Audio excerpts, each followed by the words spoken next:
Nefis Yemek Tarifleri Mutfağı'ndan herkese merhabalar. Bugün sizlerle patlıcan kavurması tarifi paylaşacağım. Hem hafif hem pratik hem de çok lezzetli bir yemek tarifi. Dilerseniz hemen yapılışına başlayalım.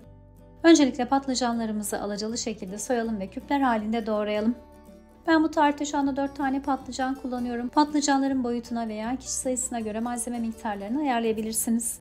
1 tatlı kaşığı kadar tuz ilave ettiğimiz suyun içerisine patlıcanları aktaralım. Acısının çıkması için 15 dakika kadar bekletelim. Bu esnada patlıcanların suyun yüzeyine çıkmaması için bir tabak yerleştirebilirsiniz.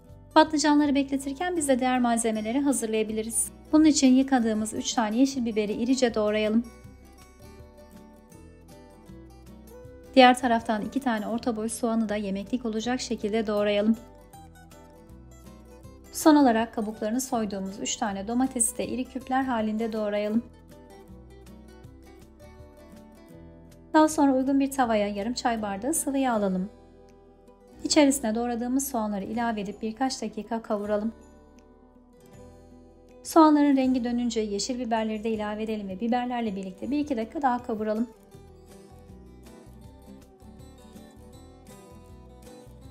Ardından tavaya 1 yemek kaşığı domates salçasını ekleyelim ve kavurmaya devam edelim.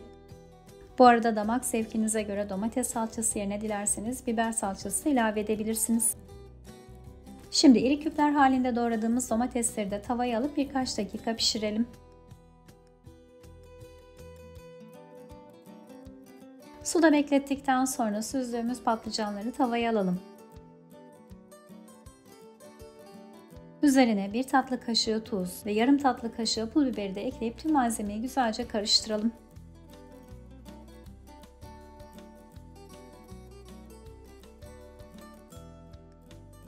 Son olarak 2,5 su bardağı sıcak suyu da tavaya ilave edelim.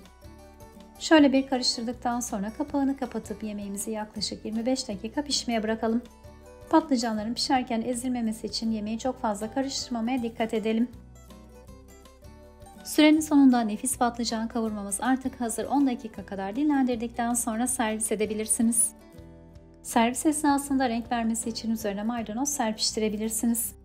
Her evde bulunabilecek sebzelerle hem pratik hem de çok lezzetli bir tarif hazırlamış olduk. Umarım sizler de dener ve beğenirsiniz. Dilerseniz bu tarifi hazırlarken soğanlarla birlikte kıyma kavurarak kıymalı olarak da hazırlayabilirsiniz. Tarifi deneyenlerden yorumlarını ve önerilerini mutlaka bekliyor olacağım. Videoyu vakit ayırıp sonuna kadar izlediğiniz için özellikle teşekkürler.